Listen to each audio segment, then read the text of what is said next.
Alright everybody, this whole time I thought I've been recording, taking the lights off this and all that, and I didn't even know my battery went dead. So, this deer is just about done. You can see the whole body. It's just about all done. The head part is what I got left to do. Alright, I've been holding all the lights on with little tie straps. And I've been trying to, this is what I got left too. I'm down to the very end.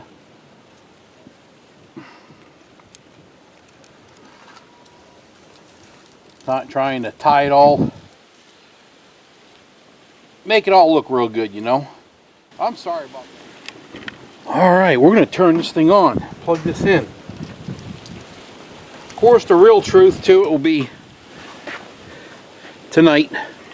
Kind of hard to see it right now.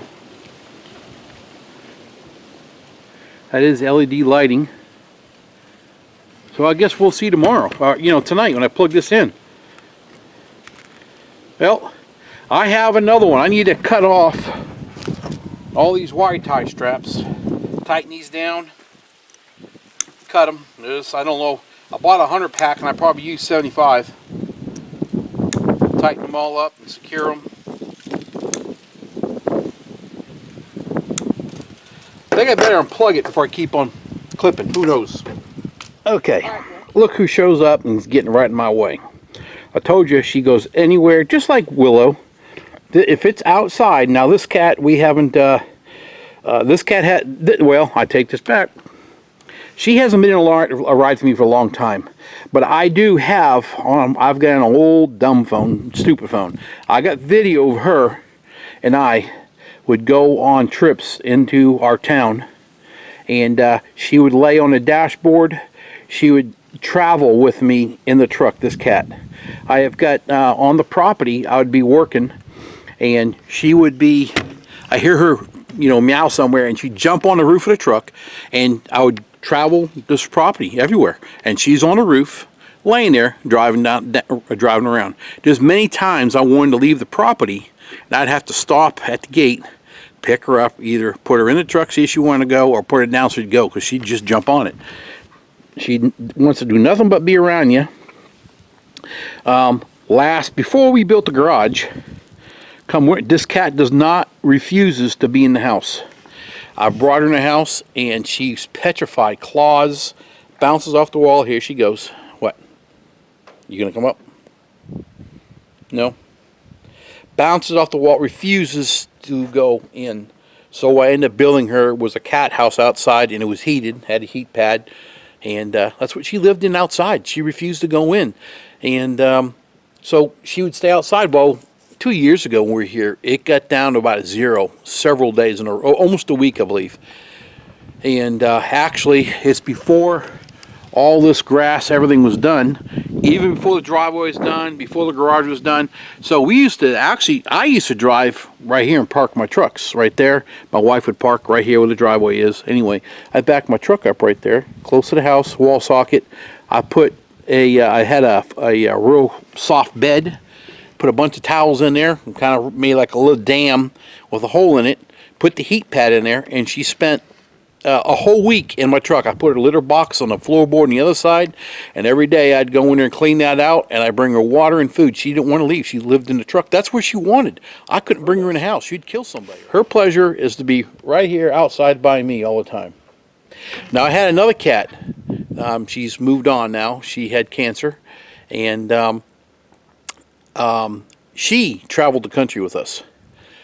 We've been, just been everywhere. We went to Tennessee for 3 weeks. Been in NASCAR.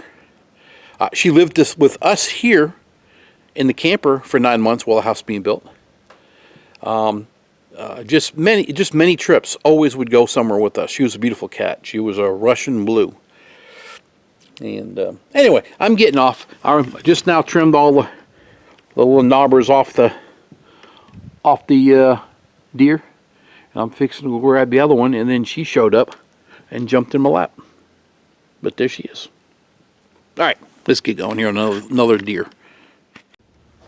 Okay, what I do is these wires they're snapped on there. You can pull all that off. Those are the easy ones to pull off. I just rip and tear, but then there's these other clips that wrap the harness right to there. And those are the ones you just got, usually they break because they're so brittle. And I just keep popping them all off. Move on to the next one. I'm not going to use them again. I'm using tie straps. And what I end up doing when I start getting enough gathered up, I will start cutting the harness away. It gives me more room to pull through. And get it done. I think it took me about an hour to take them off and restring it. That's a lot. All right, we're just about done here. Some of these I've been able to use a screwdriver, and these other ones I just been have to cut them and just break them right off. They've been pretty tight. And of course, until you do anything, you always want to make sure your lights work before you start to wire anything. Always. They're all lit. Everything looks good. So we're good there. So what we'll end up doing, we're going to only unravel one roll for right now. That way we don't have a big mess everywhere. What I'll do is I'll start on this side here. I'll start here. I run one down here, come up, go across the back, come down, come back up on this side, and then go across. And like I said, I take all tie straps. My hands are too big to get in these places.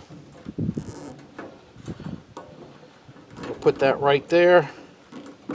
Then I'm going to just continue right on down. And I kind of not get too straight pulling because it's good to have a little bit so you can show your legs more lighting down there.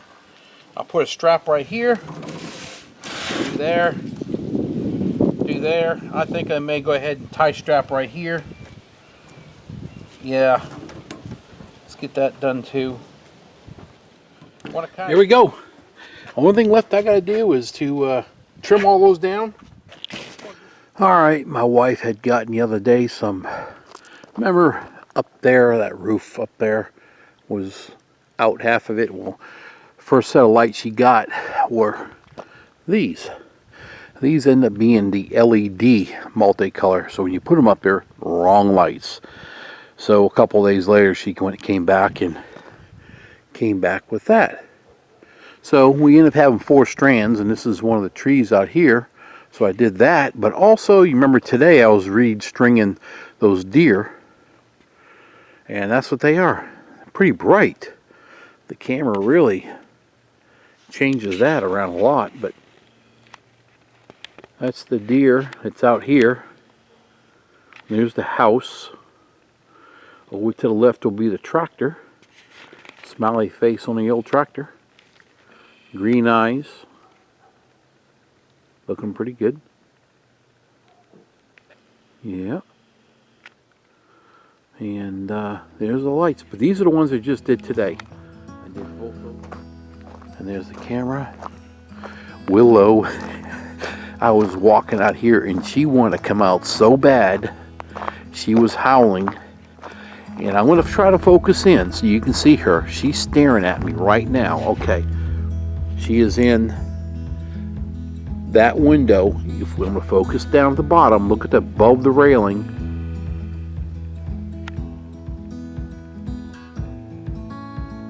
I got the shakes too damn much. Excuse me, darn much. She is right there. You can see her face at the bottom of the window. Come on, Tony. Cat just scared me. She just rubbed up against my leg. She's at the bottom. I'll try to hand 2 hands. She is right there. You can see her moving. She's staring right there. Right down there. Ah, man, I moved too damn much. And like I said, the cat, happy. There she is. She just rubbed my leg, and I didn't even know she was out here. She made me jump. Anyway, there's the lights. I know I've had a couple of videos of the lights, but this is a good time of year. I like showing them. They look really good.